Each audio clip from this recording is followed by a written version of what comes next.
प्रतीक्षा लीला। श्री प्रिया कटहरी चंपा की छाया में बेज के आकार के अत्यंत सुंदर सिंहासन पर बैठी हैं। कुंज की हरी हरी धूप पर नीले मखमल की मोटी चादर बिछी हुई है, उसी पर वह सिंहासन है। सिंहासन बना हुआ है काठ का, पर उसमें सब ओर से नीले मखमल की गद्दी लगी हुई है। श्री प्रिया के चरणों के पास रूप मंजरी बैठी हैं तथा नीले रुमाल से धीरे धीरे श्री प्रिया के चरणों के तलवे सहला रही हैं।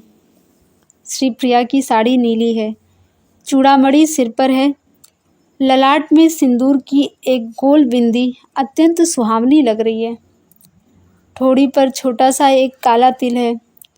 उनके दाहिने हाथ में डंटी सहित कमल है, जिसे वे घुमा रही हैं। वे श्याम सुंदर की प्रतीक्षा में बार बार राधा कुंड के उत्तर एवं पूर्व की ओर दृष्टि डालती हैं। कटहरी चंपा के पूर्व की ओर 10 गज की दूरी पर एक बड़ा ही सुंदर आम का पेड़ है, जिसमें मंजरियां लगी हुई हैं।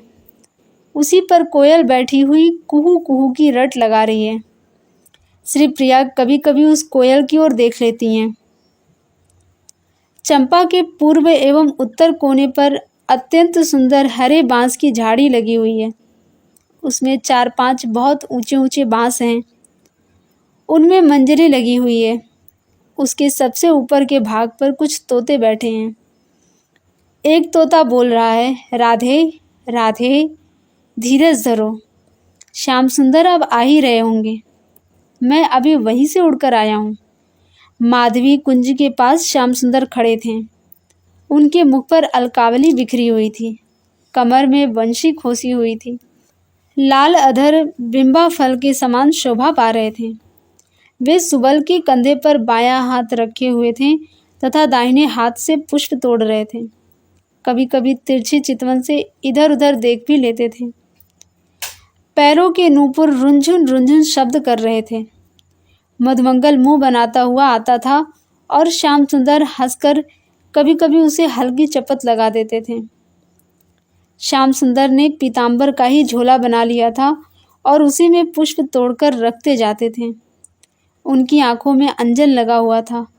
कपोलों पर कुछ पसीने की बूंदें थीं। मंद मंद मुस्कुराते हुए उन्होंने सुबल के कान में कुछ कहा था।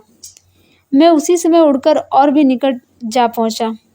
मैंने केवल तुम्हारा नाम सुना, जिससे समझ गया कि तुम्हारी ही कुछ बात कर रहे थे।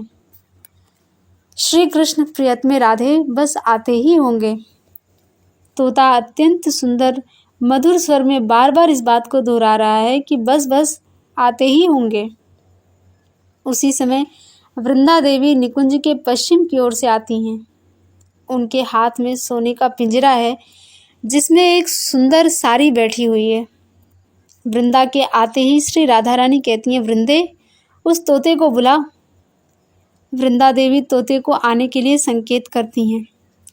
तोता तुरंत उड़कर आता है तथा जिस पिंजरे में सारी बैठी है उसी पर आकर बैठ जाता है। वृंदा श्री राधा से कहती हैं, अब बात करो। श्री राधा तोते को बुलाती हैं। तोता उड़कर श्री राधा रानी के बाएं हाथ की हथेली पर आकर बैठ जाता है। राधा रानी अपने दाहिने हाथ के कमल को सिंहासन पर रख देती हैं तथा उसी हाथ से तोते के सिर एवं पीठ को सहलाती हुई कहती हैं, तोता, तूने मेरे प्यारे श्याम सुंदर की बातें सुनाई हैं, तुम्हें क्या दूं? तोता अपने पंख फुलाता है तथा राधा रानी के कर स्पर्श को पाकर प्रेम में डूब जाता है। कभी आंखें बंद करता है, कभी खोलता है। इसी समय वृंदा देवी, जो राधा के पश्चिम की ओर खड़ी थी, घूमकर श्री राधा के दाहिनी ओर आ जाती हैं तथा कहती हैं, तोता, एक बार फिर उड़कर जा और देख कि श्याम सुंदर के आने में इतना विलंब क्यों हो रहा है। तोता यह सुनते ही फुर्र से उड़कर आकाश में पहले तो पूर्व की ओर जाता है, फिर उत्तर की ओर उड़ता हुआ राधा कुंड को पार करके तदुपरांत विशाखा कुंज को भी पार करके दृष्टि से ओझल हो जाता है। जब तक तोता दिखलाई देता है तब तक राधा रानी उधर ही देखती रहती हैं। जब तोते का दिखना बंद हो जाता है तब उसी सिंहासन का सहारा लेकर उस पर पीठ का भार देकर बाएं हाथ से अपने कपोलों को पकड़कर बैठ जाती हैं। दृष्टि फिर भी उसी ओर लगी हुई है जिस ओर से श्याम सुंदर के आने की संभावना है। ललिता, जो श्री राधा के पीछे खड़ी रहकर कुछ सोच रही थी, वे उत्तर की ओर जाती हैं तथा चार दीवारी के पास पहुंचकर उसके ऊपर हाथ रखकर उत्तर की ओर देखने लगती हैं। रूपमंजरी, जो रुमाल से तलवे सहला रही थी, एकटक रानी के मुख की ओर देख रही हैं। अब वृंदा पिंजरे का द्वार खोल देती हैं। उसमें से सारी निकलकर राधा रानी के बाएं पैर के पास आकर मखमली चादर पर खड़ी हो जाती है एवं श्री राधा रानी के पैर का अपनी चोंच से स्पर्श करती है।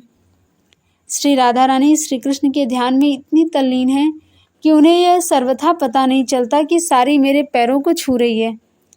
पर विशाखा ने थोड़ा झुककर सारी को अपनी हथेली पर रख लिया तथा दाहिने हाथ से उसके सिर पर हाथ रखकर उससे बोली, सारी, तू बड़ी चतुर है। यदि किसी प्रकार श्याम सुंदर का समाचार ला सकेगी तो मैं तेरा बड़ा उपकार मानूंगी। तू जब जाती है तो काम बना करके ही आती है, इसलिए आज भी मैं तुझसे प्रार्थना करती हूँ कि ठीक ठीक समाचार ला दे कि आज श्याम सुंदर को देरी क्यों हो रही है।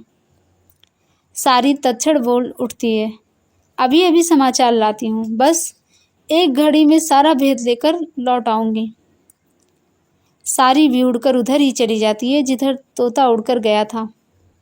विशाखा पंखा लेकर राधा रानी को बयार करने लगती हैं, पर श्री राधा रानी रोक देती हैं तथा कहती हैं, रहने दो, अच्छा नहीं लग रहा है। श्री राधा उस सिंहासन से उठकर नीचे मखमली चादर पर लेट जाती हैं। विमला मंजरी गुलाब पाश में केवड़े का अत्यंत सुगंधित जल लाती हैं तथा श्री राधा रानी के सिर को अपनी गोद में लेकर बैठ जाती हैं। श्री राधा रानी चित्त लेटी हुई हैं। उनका पैर पूर्व की ओर है और सिर पश्चिम की ओर विमला मंजरी की गोद में।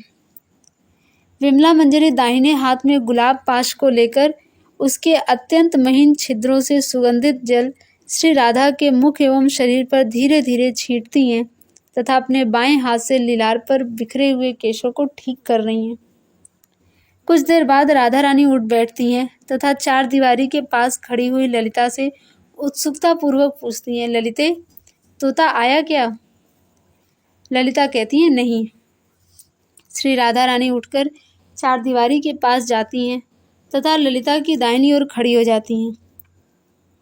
कुछ देर खड़ी रहकर मुस्कुरा पड़ती हैं तथा कुछ लज्जा मिश्रित मुद्रा में पूर्व एवं उत्तर के कोने की ओर संकेत करते हुए कहती हैं, ललिते, वह देखो, श्याम सुंदर आ रहे हैं। ललिता, कहाँ आ रहे हैं? श्री राधा कुछ झल्लाए हुए स्वर में कहती हैं, अंधी हो गई है क्या? क्या देखती नहीं वे वहाँ खड़े हैं? अब ललिता समझ जाती हैं कि श्री राधा को भ्रम हो रहा है। प्रेम के आवेश में राधा की दृष्टि स्पष्ट नहीं देख रही है। ललिता मुस्कुराकर चुप रह जाती हैं। श्री राधा फिर वहाँ से हटकर जहाँ पहले लेटी हुई थी वहीं जाकर लेट जाती हैं। फिर कुछ उतावलेपन की मुद्रा में उठकर वहीं ललिता के पास आ जाती हैं तथा कहती हैं, ललिते, मेरा सिर घूम रहा है, मुझे भ्रम हो गया था, वहाँ श्याम सुंदर नहीं थे। फिर थोड़ी देर खड़ी रहकर श्री प्रिया प्रसन्न स्वर में कहती हैं, वह देखो, वे आ रहे हैं। ललिता इस बार भी मुस्कुराकर चुप हो जाती हैं। राधा कुछ चिढ़ी सी होकर वहीं चार दीवारी के सहारे पीठ टेक कर खड़ी हो जाती हैं। कुछ देर बाद फिर उधर ही देखने लगती हैं। श्री राधा का मुखमंडल कुछ लाल होता जा रहा है, शरीर भी कुछ कांप सा रहा है। ललिता रूप मंजरी को कुछ संकेत करती हैं।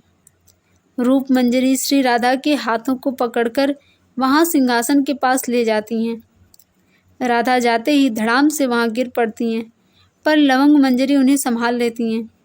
वह अपनी गोद में सिर रखकर पास में ही रखे हुए गुलाब पास से केवड़े का सुगंधित जल लेकर राधा के मुख पर छींटा देने लगती हैं। विशाखा मधुमती मंजरी को कुछ संकेत करती हैं।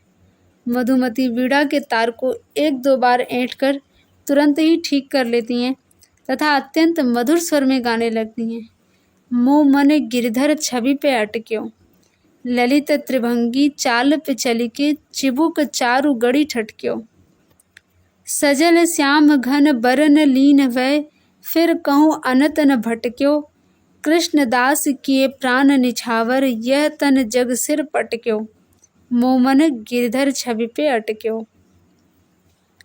गीत सुनते ही श्री राधा का सारा शरीर कांपने लग गया। वे पहले तो लेटी हुई कुछ बड़बड़ाने लगीं, फिर उठ बैठी और उठकर इधर उधर देखने लगीं। फिर बहुत शीघ्रता से उठकर वहां गईं जहां ललिता खड़ी थी। ललिता के पास से फिर दौड़कर सिंहासन के पास आ गईं। सिंहासन पर पैर फैलाकर बैठ गईं तथा मुस्कुराने लगीं। फिर उठकर खड़ी हो गईं तथा जिस प्रकार श्री कृष्ण ग्रीवा टेढ़ी करके बोलते हैं, उसी प्रकार ग्रीवा को कुछ तिरछी करके बोलती हैं, री ललिते सुन। ललिता अब एकटक श्री राधा की ओर ही देख रही हैं। ललिता जब नहीं आई तब श्री राधा रानी स्वयं उठकर उसके पास जाकर खड़ी हो गईं तथा अत्यंत विनय के स्वर में बोली, ललिते बता दे राधा कहाँ छिपी है? अभी तो यहीं थी, कहाँ चली गई? राधा इस प्रकार ललिता के पैरों पर गिरकर प्रार्थना कर रही थी कि उसी समय श्याम सुंदर आ पहुँचते हैं तथा राधा रानी की प्रेम दशा को मुग्ध होकर खड़े खड़े देखने लग जाते हैं। सारी एवं तोता भी चार दीवारी के ऊपर जा बैठते हैं। श्री राधा सर्वथा व्याकुल सी होकर बार बार ललिता से कहती हैं, ललिते मेरी प्यारी ललिते, क्या नहीं बताएगी कि राधा कहाँ छिपी है? ललिता एवं सखियां तो चकित होकर श्री राधा रानी की यह प्रेम लीला देख रही हैं।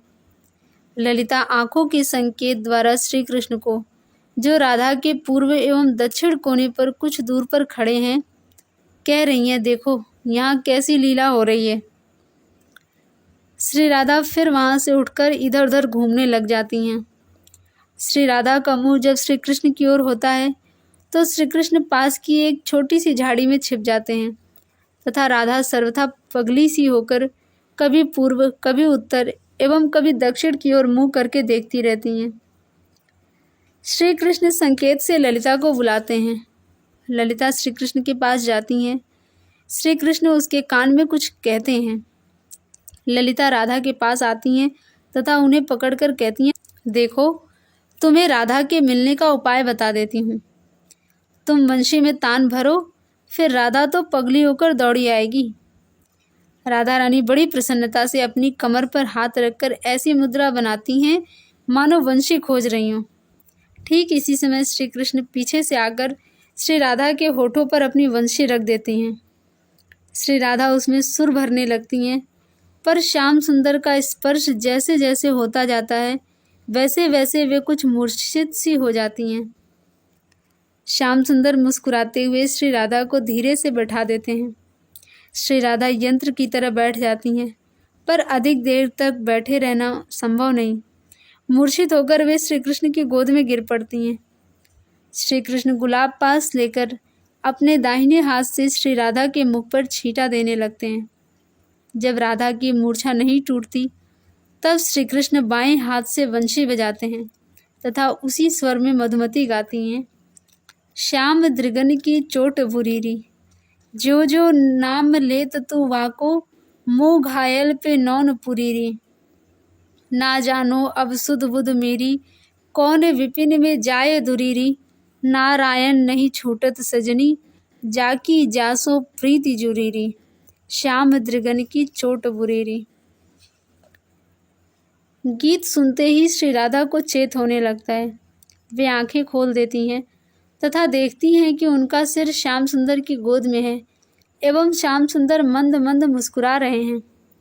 श्री राधा सकुचाई सी होकर सखियों की ओर देखती हैं। अब उन्हें ज्ञान होता है कि मैं तो चार दीवारी के पास खड़ी थी, फिर यहाँ कैसे आ गई। यही सोचती हुई घबराई सी होकर वे उठ बैठती हैं। सखियाँ खिलखिलाकर हंस पड़ती हैं। श्याम सुंदर हंसते हुए कहते हैं, क्यों श्री राधा रानी मिली कि नहीं? अब राधा रानी समझ जाती हैं कि वे बाह्य ज्ञान शून्य होकर कुछ का कुछ बकती रही हैं, इसीलिए और भी सकुचासी जाती हैं, पर साथ ही आनंद के कारण मुख पर मुस्कुराहट आ जाती है। श्याम सुंदर उन्हें हाथ पकड़कर उठाते हैं तथा राधा रानी उठकर श्याम सुंदर के कंधों को पकड़कर मंद मंद गति से चलती हुई सिंहासन के पास जा पहुंचती हैं। श्री कृष्ण एवं राधा रानी दोनों सिंहासन पर उत्तर की ओर मुंह करके बैठ जाते हैं दो सखियां पंखा झलने लगती हैं तथा कुछ सखियां शरबत तैयार करने लग जाती हैं। जय जय श्री राधे।